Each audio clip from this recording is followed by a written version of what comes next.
Hey class, so as promised, we are gonna take a look at the solution for the practice labs 4. Okay, so I have the task and report template file here.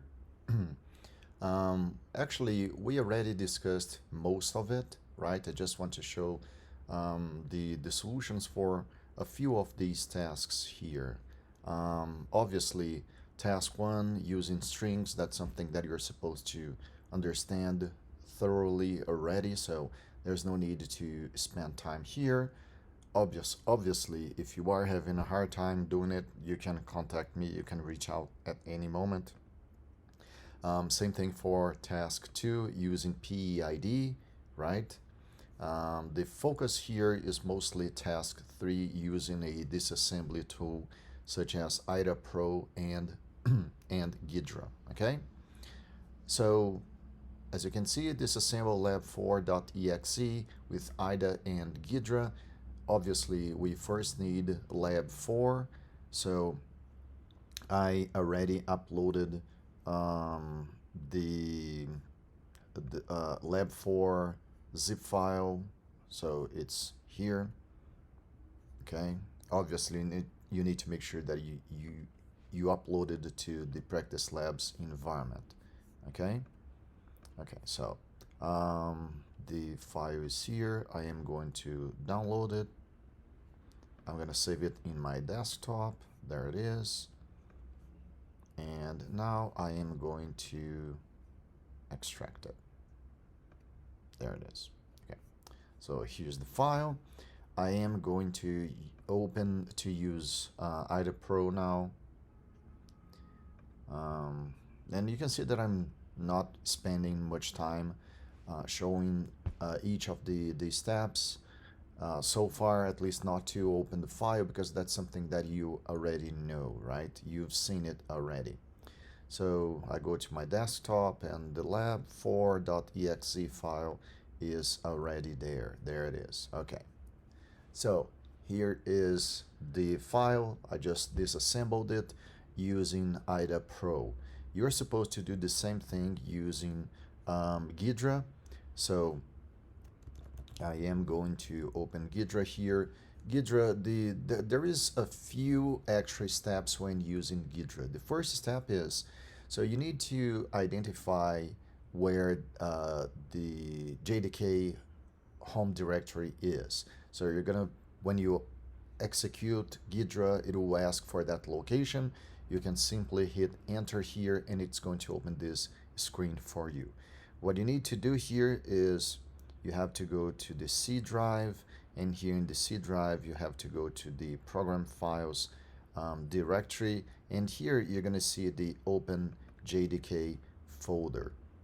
So that's what you need. You click there, and then now it will be able to open Ghidra, because Ghidra is a Java tool, so you need the Java runtime software to open it. Okay, so I agree.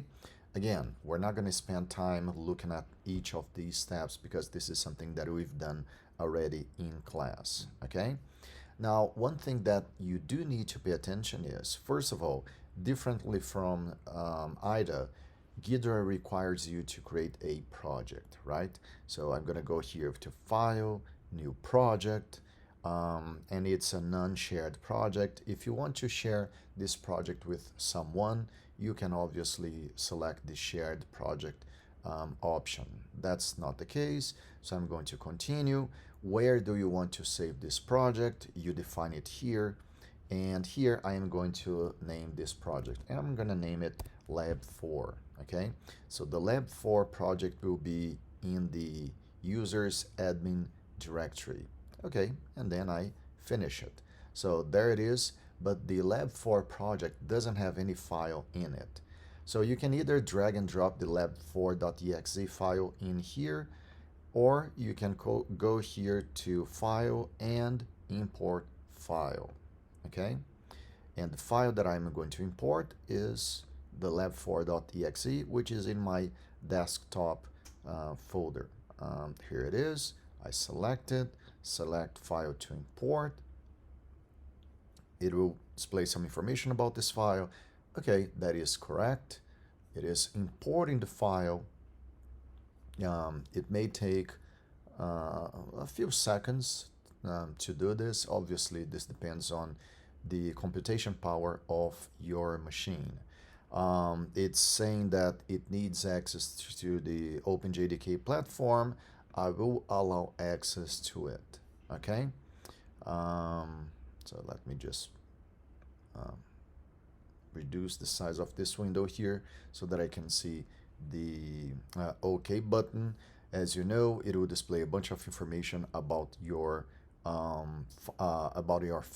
Okay, some of these information here will understand them in the future, such as the endian format, which is little. Okay, but we'll talk about that in the future.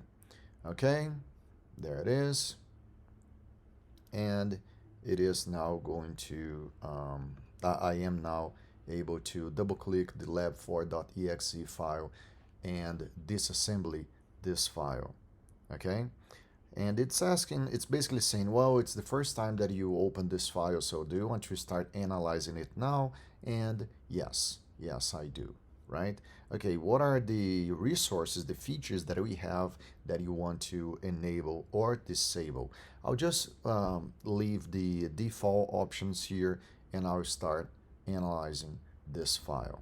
Okay, so as far as disassembling the file using IDA, Pro, and Ghidra, that's what you need. Okay, now as far as question 2, does this disassembler's analysis determine a main routine, and where is it?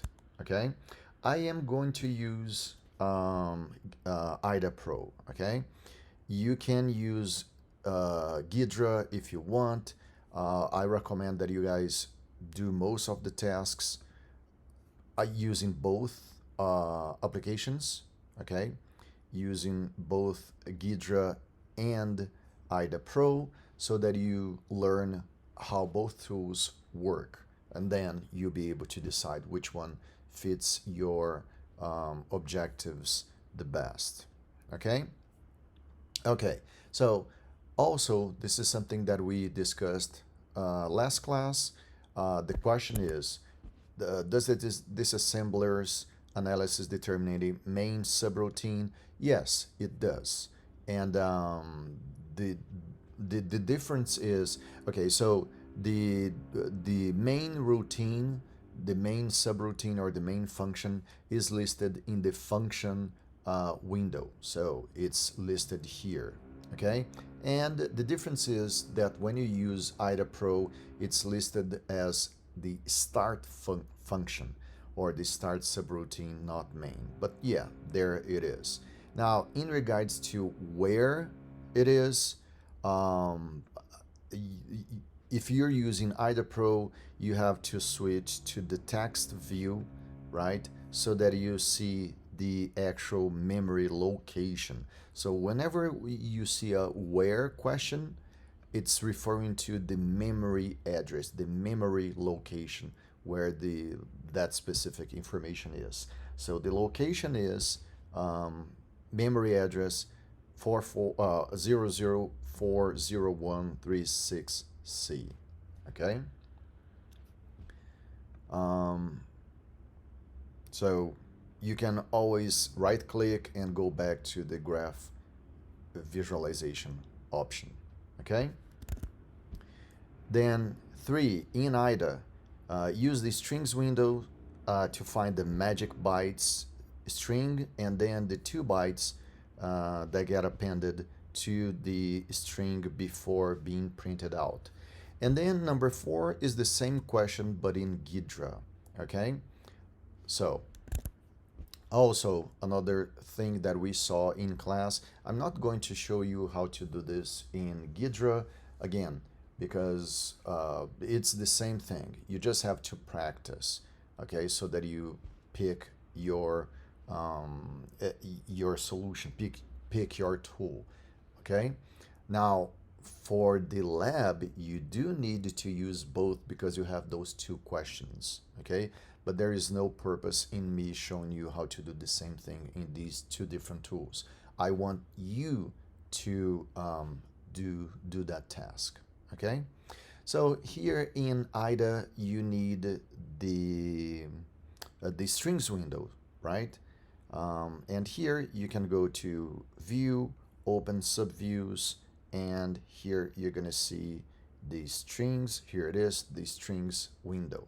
Okay, and here it is. Magic bytes equals, what are the 2 bytes after the equal sign, right? It's %s. So, and then the 2 bytes that get appended to the string before being printed out, right? So there it is. In Ghidra, you have to do the same thing, but here you already see what is the window that you need to use. So again, there's no purpose of me showing you how to do it, because in IDA, it says it's the strings window. Here it is, okay? In Ghidra, you're gonna have something very, very similar. The difference is that the window is not called strings, it's called defined strings, okay? And then, what is the purpose of this malware? Hint, search for readable strings and for YouTube links. Okay, so you can see, but following the hint, you can see that there is a YouTube link video here, right? And there are some other strings that you can observe here. There is also some functions, right, that you should look at, specifically the imports functions, right? So again, this is something that you can actually do by simply using strings. But okay, let me go back to the strings window here. We can see that there is a YouTube video that is a YouTube video link that this malware contains, right? So, and also in the imports window here, you get to see the functions. So you're supposed to take a look at all of these functions, right? But obviously, I do not want you to actually try to understand what each of these functions do, but just by looking at their names, you can start to understand what the code is doing, right? So, for example, let me take a look at some of the functions here. Is debugger present? This is something that we're going to use in the future. It's not important right now, but this is something that is going to be very important in the future. You have some exception handling functions here, very common in any kind of code, okay? And let me see where the function that I'm looking for. Let me try to find it here, okay?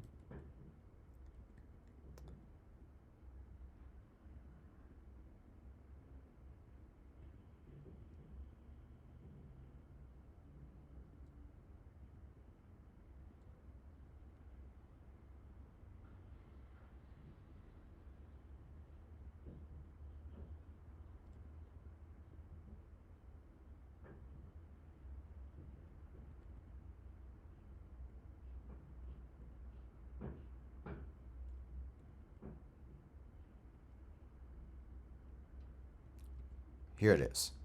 So the shell execute a, this is a function that is used to execute a shell command, right? So a command that you have in your command prompt.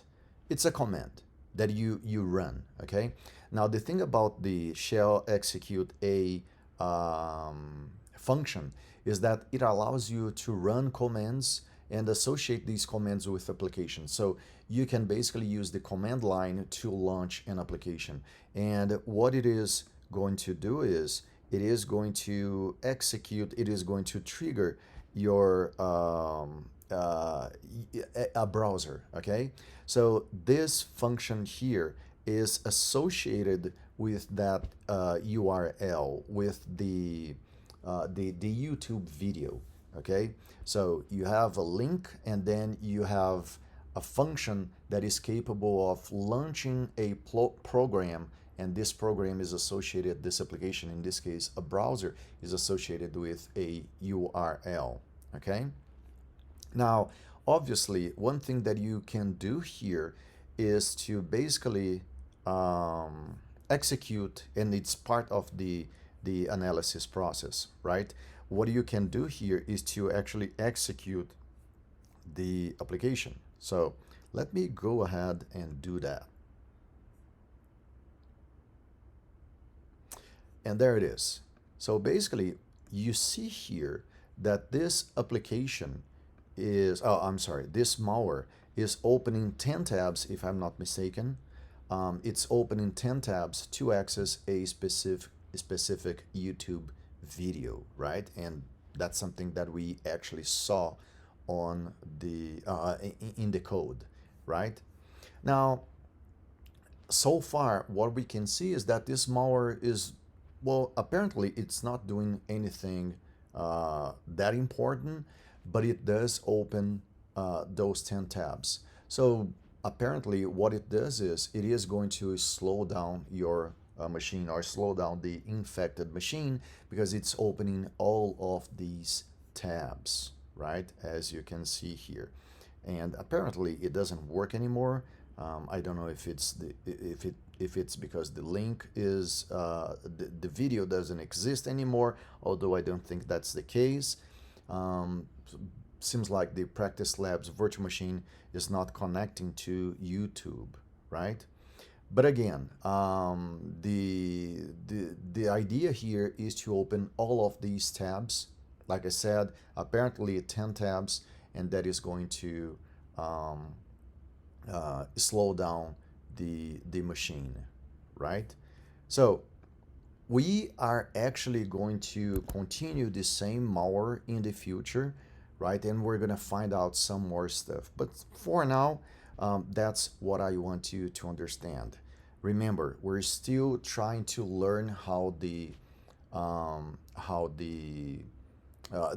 tools work, the disassembly tools work, right? So we're not focusing at this moment on understanding thoroughly what the malware does. We're just trying to understand how these tools work. So I want you to learn that you have the strings window. You can use it to see where the functions are, how you can find that function in the code. So for example, if I, and oh, okay, here it is.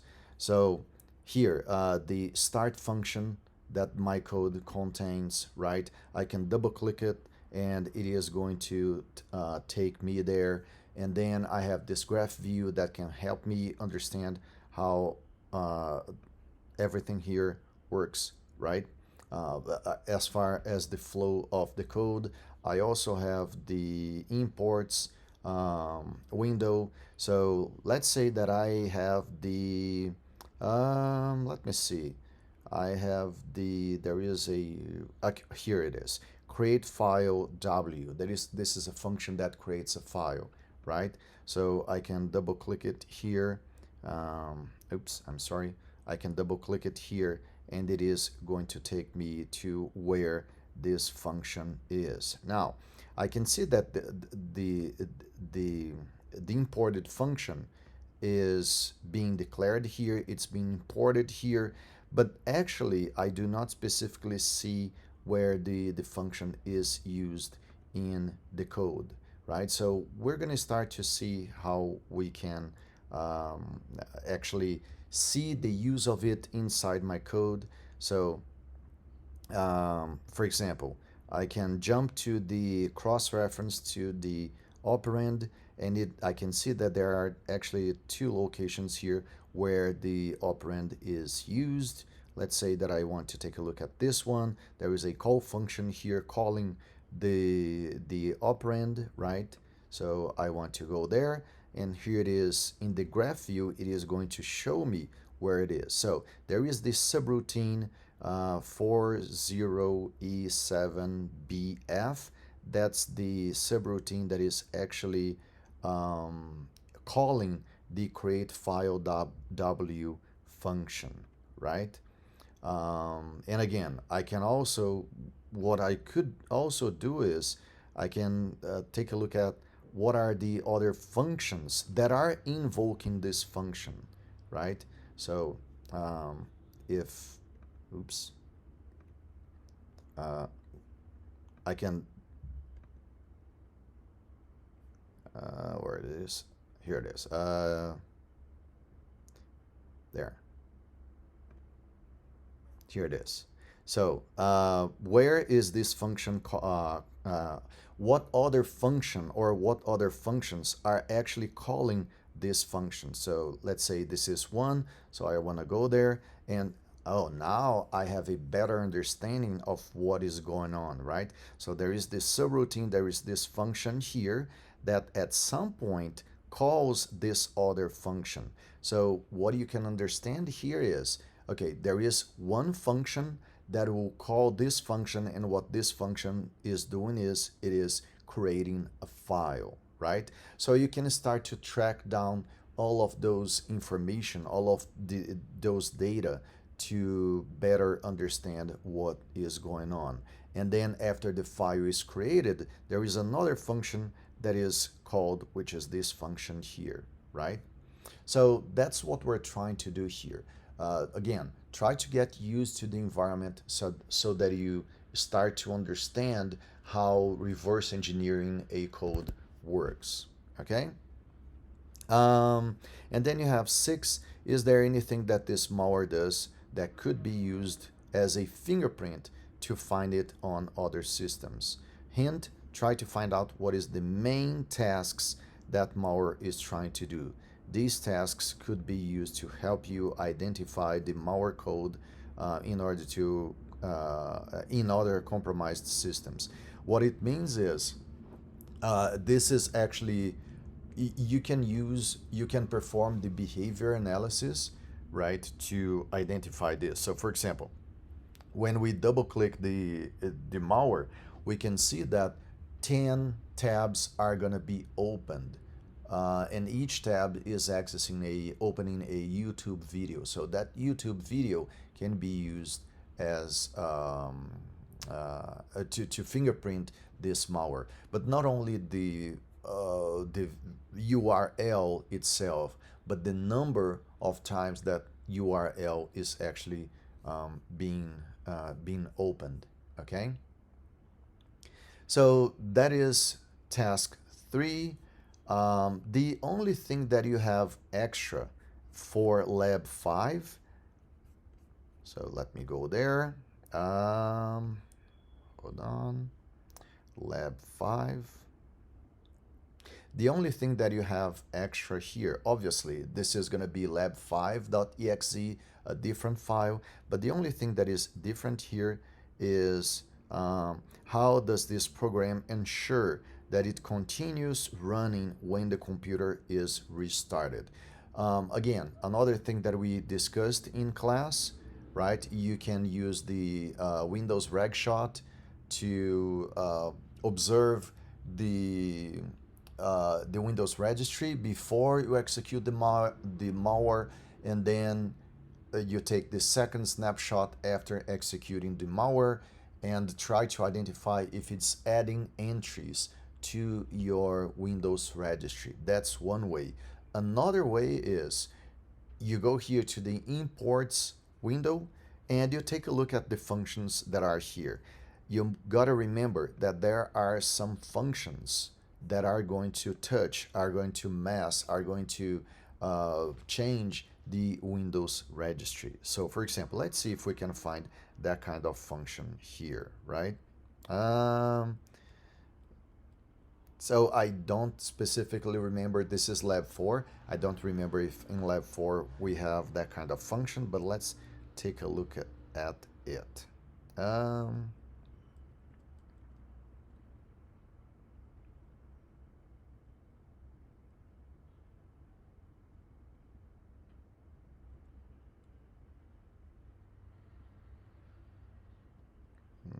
seems like we do not have it in Lab 4.